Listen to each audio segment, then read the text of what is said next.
Hello friends, welcome to Subbu creation. எல்லோரும் எப்படி இருக்கீங்க? நல்லா இருக்கீங்களா? இன்றைக்கி போலிங்கிற உப்புட்டு செய்யலாம். அதுக்கு ஒரு கப் கடலைப்பருப்பு எடுத்து வச்சுருக்கு, உருண்டை வெல்லம் ஒரு உருண்டை எடுத்து வச்சுருக்கு, மேல் மாவுக்கு மைதா மாவு எடுத்து வச்சுருக்கு. இப்போ கடலைப்பருப்பை ஒரு பாத்திரத்தில் போட்டு நல்லா கழுவி எடுத்து வச்சுருக்கு. மைதா மாவை ஒரு பாத்திரத்தில் போட்டு மஞ்சப்பொடி ஒரு அரை ஸ்பூன் போட்டிருக்கு, ஒரு 1/4 ஸ்பூன் உப்பு போட்டு நல்லா கலக்கிட்டு தண்ணி ஊற்றி நல்லா பிசையணும். தண்ணி ஊற்றி கொஞ்சம் பிசைஞ்சிட்டு எண்ணெயும் தண்ணியுமா ஊற்றி நல்லா இப்படி பிசைஞ்சோம்னா இந்த போல் வரும். அதை ஒரு தட்டு போட்டு 2 மணி நேரம் ஊற வைக்கணும் மூடி. கடலைப்பருப்பை நம்ம தண்ணி ஊற்றி அடுப்பில் வச்சு நல்லா வேக விடலாம்.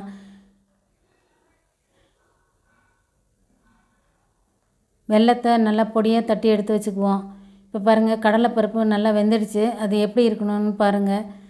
கையில் எடுத்து நம்ம அமுத்தினோம்னா நல்லா மசியணும். அந்த அளவுக்கு வெந்திருக்கணும் அந்த கடலைப்பருப்பு. அந்த அளவுக்கு வெந்தோடனே நம்ம தண்ணியெல்லாம் வடிச்சிட்டு ஆறினோடனே மிக்ஸி ஜாரில் போட்டு நல்லா நைஸாக அரைச்சிக்கணும். நைஸாக அரைச்சிக்கிட்டு நம்ம தட்டி வச்சுருக்க வெல்லத்தையும் இதோடு சேர்த்துக்கலாம்.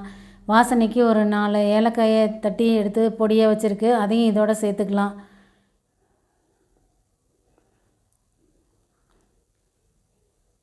எல்லாத்தையும் சேர்த்து நல்லா நைஸாக அரைச்சிக்கணும். தண்ணியெலாம் விடக்கூடாது. அரைச்சி எடுத்து இப்படி வச்சுக்கலாம். இப்போ ஒரு வாழை இலையை நல்லா பீஸாக எடுத்துகிட்டு ஒரு போலி தட்டுற அளவுக்கு சைஸில் எடுத்துக்கலாம். அதில் எண்ணெய் தடவிட்டு நம்ம மேல் மாவு எடுத்து வச்சுருக்கிறத நல்லா மறுபடியும் ஒரு தரம் பிசைஞ்சிட்டு நெல்லிக்காய் சைஸில் எடுத்து இந்தமாரி எண்ணெயை தொட்டு எடுத்து வாழை இலையில் வச்சு இப்படி விரலில் தட்டி ஸ்ப்ரெட் பண்ணணும்.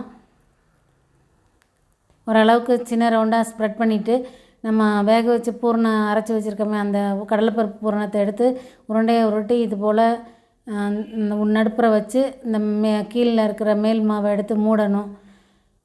மூடி நல்லா உருண்டையை உருட்டி எங்கேயாவது ஹோல்ஸ் தெரிஞ்சதுன்னா அதை நல்லா க்ளோஸ் பண்ணி விட்ருங்க. எடுத்துட்டு நம்ம நல்லா எண்ணெய் கையில் தொட்டுட்டு, நிறைய எண்ணெய் தொட்டு தான் செய்ய முடியும். லேசாக மைதா மாவு இருக்கிறதுனால ஒட்டிக்கும். இப்படி கையில் வச்சு நல்லா அமுத்தி தட்டிக்கலாம். எவ்வளோ லேசாக முடியுமோ அந்த அளவுக்கு நம்ம லேசாக தட்டிக்கலாம்.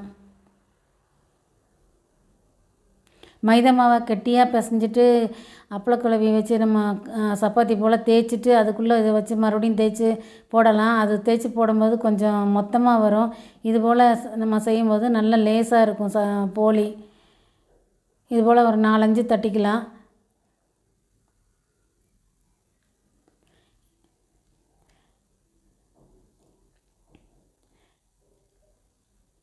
அந்த கடலைப்பருப்பு பூரணத்தை எல்லாத்தையுமே நம்ம சின்ன உருண்டையாக நெல்லிக்காய் சைஸில் உருட்டி எடுத்து வச்சுக்கலாம்.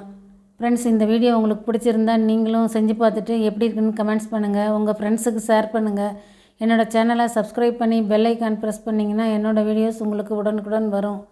பாருங்கள், இது போல் உருட்டி எல்லாத்தையும் வச்சுக்கிட்டு தட்டின போலியே சூடான தோசைக்கல்லில் இது போல் வச்சு நம்ம எடுத்து அதில் போட்டுக்கலாம். போட்டுட்டு 2 பக்கமும் நெய்யோ அல்லது எண்ணெயோ ஊற்றி நல்லா ஸ்ப்ரெட் பண்ணி விட்டு நல்லா திருப்பி போட்டு நம்ம வேக விடணும். அங்கங்கே ப்ரௌன் கலரில் புள்ளியாக வர வரைக்கும் நல்லா வேக விடணும் 2 சைடும்.